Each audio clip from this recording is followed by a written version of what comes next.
Hi, everybody, and welcome to our week 3 podcast for KCB203. And this week we're going to be looking at identity in consumer culture. Now, before we get into the podcast, it's worth pointing out that there's going to be quite a bit of matchup between the ideas that we spoke about in the previous podcast, which looked at the ways in which various theoretical perspectives framed consumer culture, and this week where we're looking at how consumer culture enables us as consumers to create, craft, and shape our identity. So I'll be drawing parallels between what we talked about in the previous podcast and what we're talking about today to demonstrate how the concepts match up quite nicely. Now, to go back to our first podcast, where we spoke about neoliberal and corporatist cultures and the growth of neoliberalism, and the argument, central to the argument, which many of you got and understood quite nicely in the review activity for week 1. The underpinning idea of neoliberalism is this idea that capitalism and its expansion and growth is natural and inevitable, that capitalism is the best way of achieving social progress.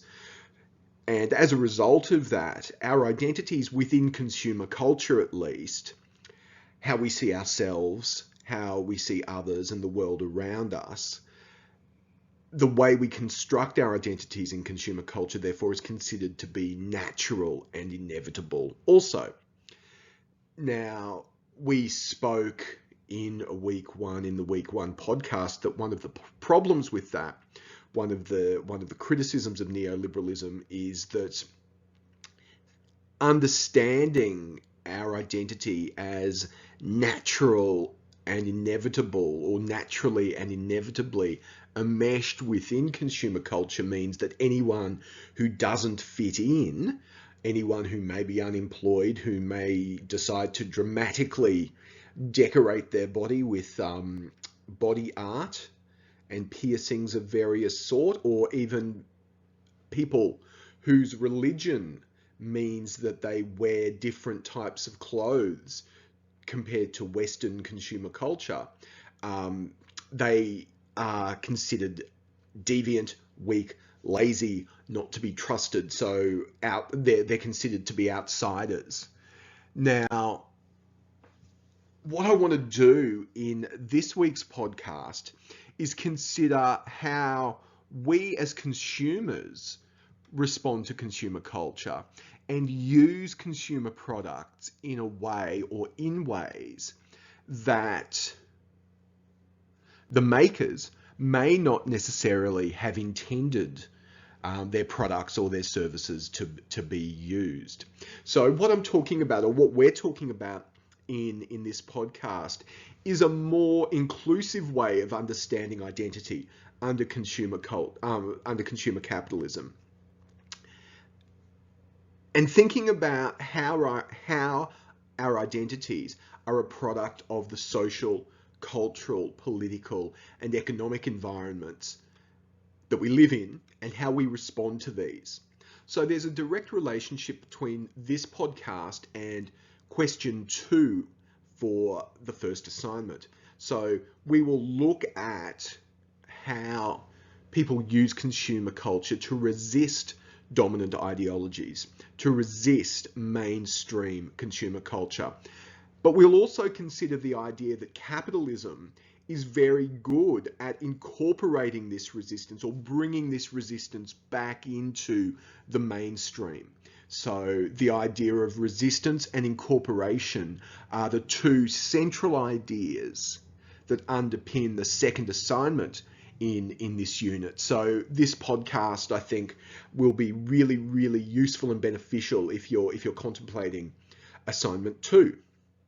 Now, This process of resistance and incorporation means that the identities that we create in consumer culture are constructions, they're discursive constructions.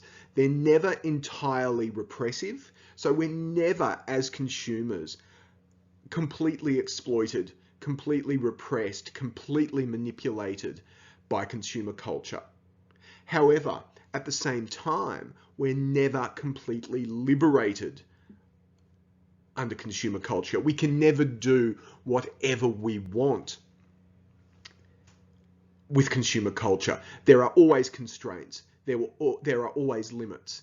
And in this podcast, what I'd like to do is consider what those limits and constraints are, but also consider the creative ways in which people respond to consumer culture. Now, the next set of concepts that we're going to talk about here are based largely on the reading by Jim McGuigan that I've set in addition to the textbook for this week.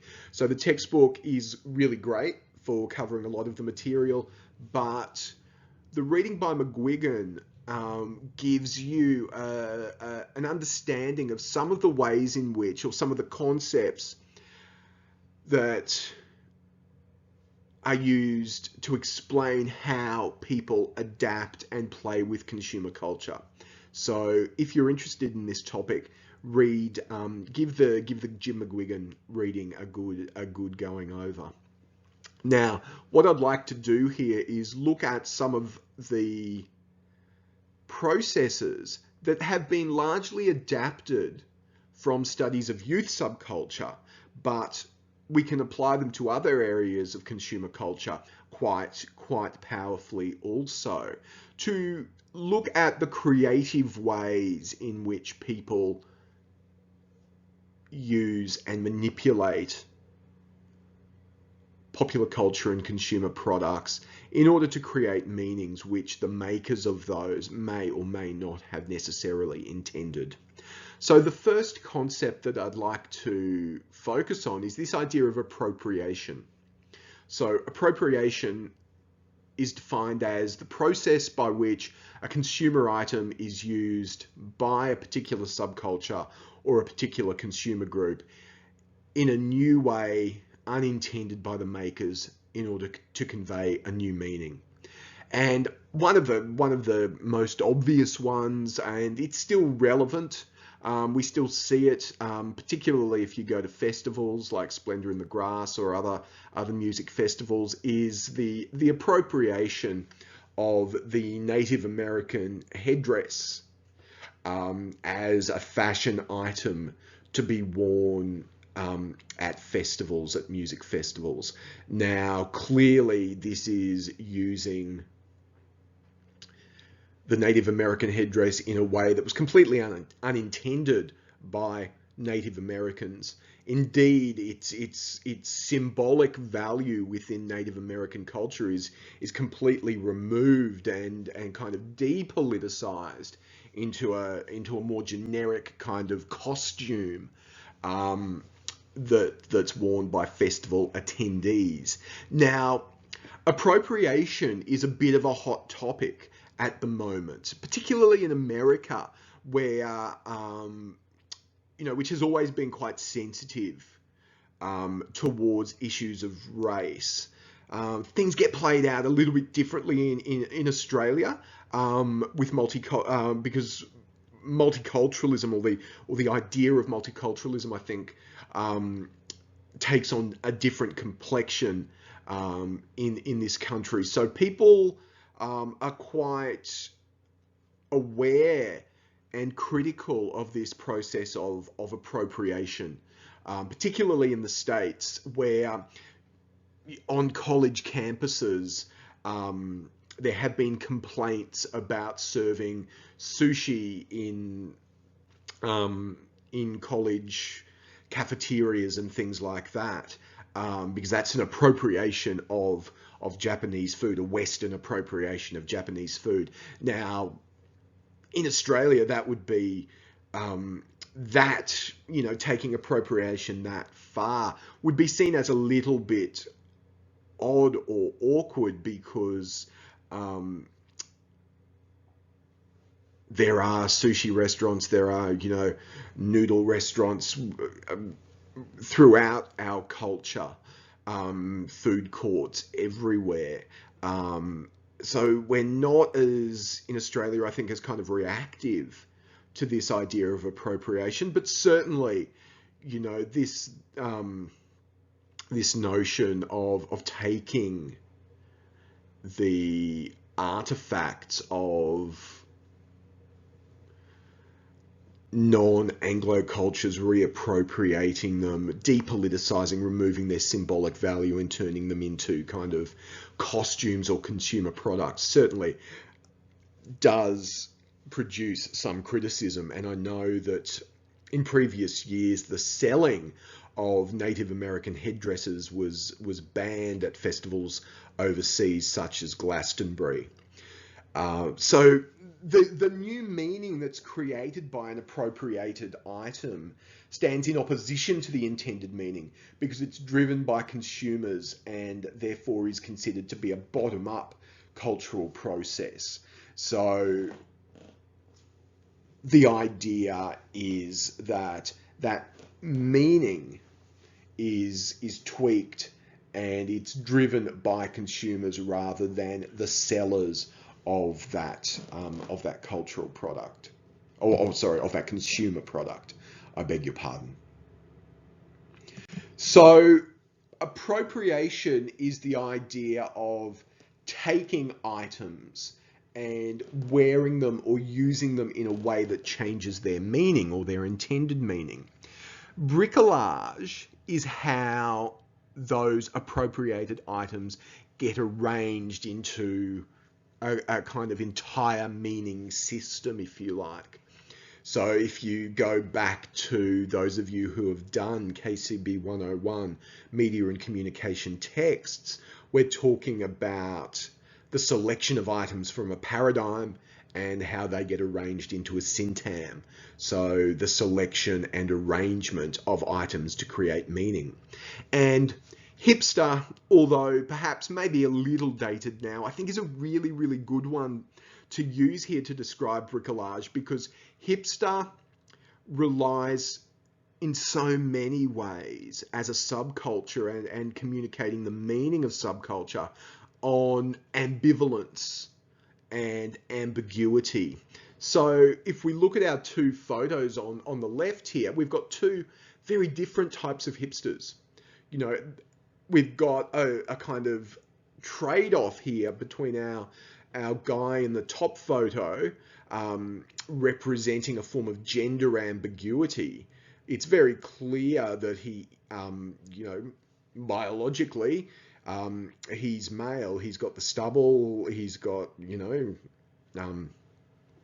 all the characteristics of a man, but he's rocking a beehive hairdo that would certainly, I think, make Amy Winehouse quite jealous and envious. So there's gender bending. There's some playing with notions of gender there, as opposed to our guy below him, who represents a kind of hyper masculinity.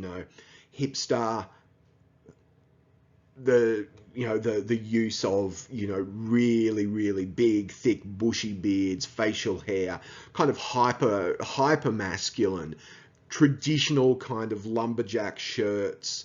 On one hand, it's a very masculine, over the top masculine image, but on the other hand, it's also a very feminized image as well, a more gender ambiguous image. And of course, I'm talking about this hipsterdom in the context of males only. I mean, it works differently. It works differently for women. And if you're thinking about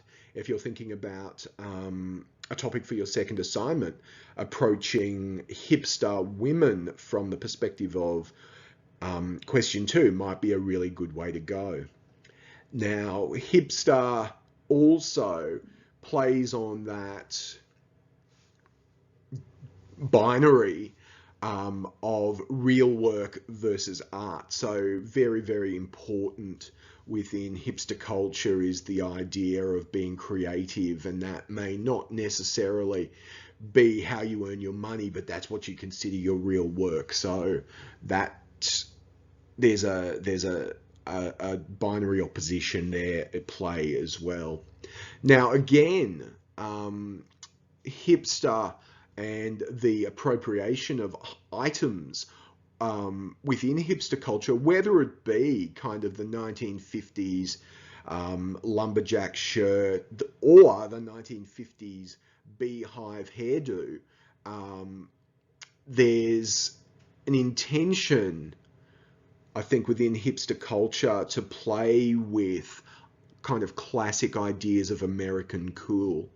And certainly, you know, when we can think about some of the hotspots of hipster, and we're talking about Brooklyn and Williamsburg in Brooklyn, those sorts of areas. So people identify hipster as an American subculture, and one which plays with those ideas of American cool through the way people appropriate consumer items.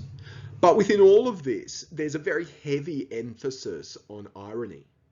You know, there's a very heavy emphasis on irony. So, you know, very clearly, our gentleman up at the top, his hair and the rest of him kind of produces an ironic disjunction in gender terms. And if we think about the guy wearing the check shirt, and if we think about, which is a very working class kind of dress, and he looks rugged, he looks like he, you know, works with his hands, but at the same time, at the heart of hipster is that it's a very artistic subculture, although it does trade on kind of part of that simultaneously. Part of hipster culture is that it trades on handmade artisanal goods. It's got a kind of retro throwback to handmade things, but it's very definitely not a working class subculture in that sense, although it does appropriate working class items of consumer culture. So again, there's irony and ambivalence at play there. So that's bricolage. Resistance is a very, very important form of symbolic communication within consumer culture, and the way in which particular consumer groups or subcultures respond to consumer culture.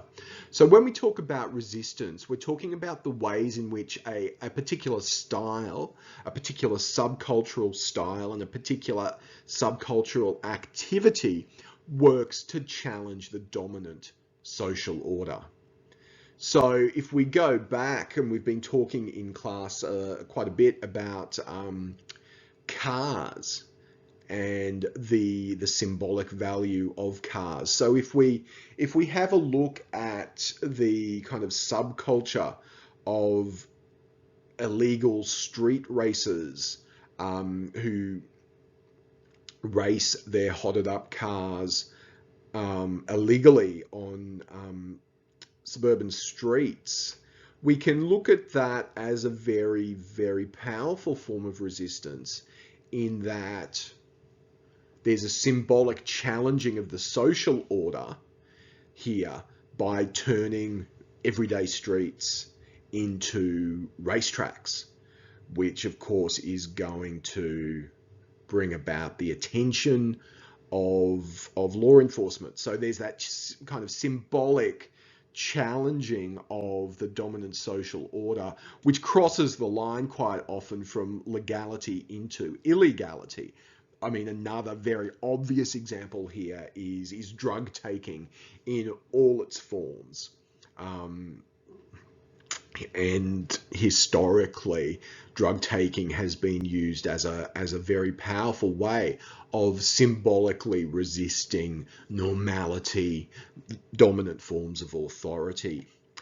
Now, the important thing to bear in mind here when we talk about resistance, or the notion of resistance, or really any of the concepts here, so appropriation or bricolage, but resistance demonstrates this point quite powerfully, is that we're only talking about, when we talk about the way people use or play with consumer products to subvert dominant meanings or dominant uses, we're really only talking about it as a form of symbolic communication. Quite often, the forms of resistance that people engage in at a practical level can be, quite, not only illegal, but can also be quite destructive. So, obviously, drug taking is an example of that. And at the moment we have, acknowledged a very significant problem with ice, methamphetamine, particularly in regional areas amongst young, unemployed, working class, dispossessed people looking for some form of meaning, broadly speaking, in their lives, and as a result, they attempt to escape it by using ice, and as a result, end up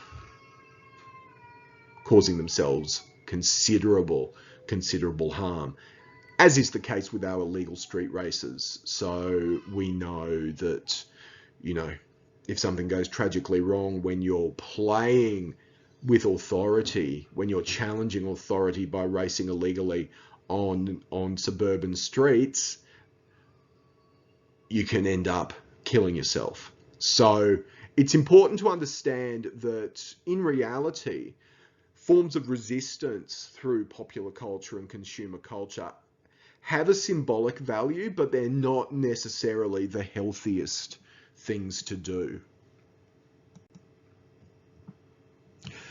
Now, all of this, or all of these ideas of appropriation, bricolage, and resistance, ultimately reach a level of exposure within popular culture.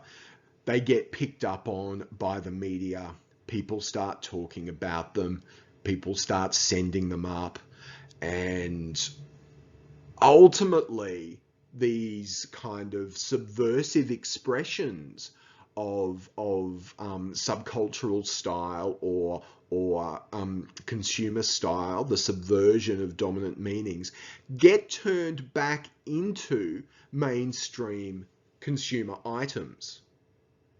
So capitalism takes back what it is that people have appropriated or people are using to resist capitalism and sell it back to them. And the classic example here is we've had, courtesy of the Kardashians, some controversy here recently around the popularity and the widespread wearing of classic rock and roll band t-shirts, so whether it be the Ramones or Kiss or whoever, the Rolling Stones is another really common one. And now, certainly I think because of generational change, and you've got a whole lot of parents who grew up on rock and roll, getting nostalgic and having kids and dressing their kids in especially made baby rock and roll t-shirts. So, I think it's fair to say that the Ramones kind of stood for everything that conventional family living isn't. They were nothing like that, even though, they were kind of a happily dysfunctional family.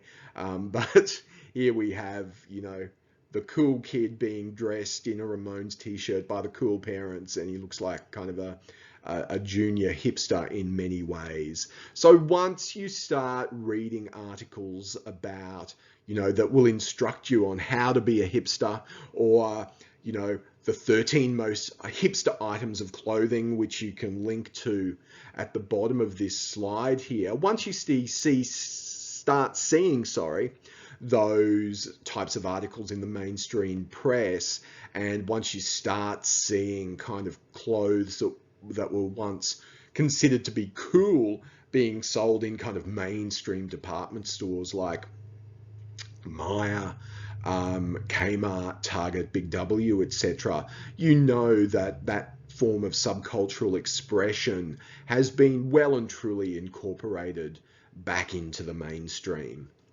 So Marxist theory would argue that capitalism will inevitably do that when a type of subversive expression of style reaches a level of popularity.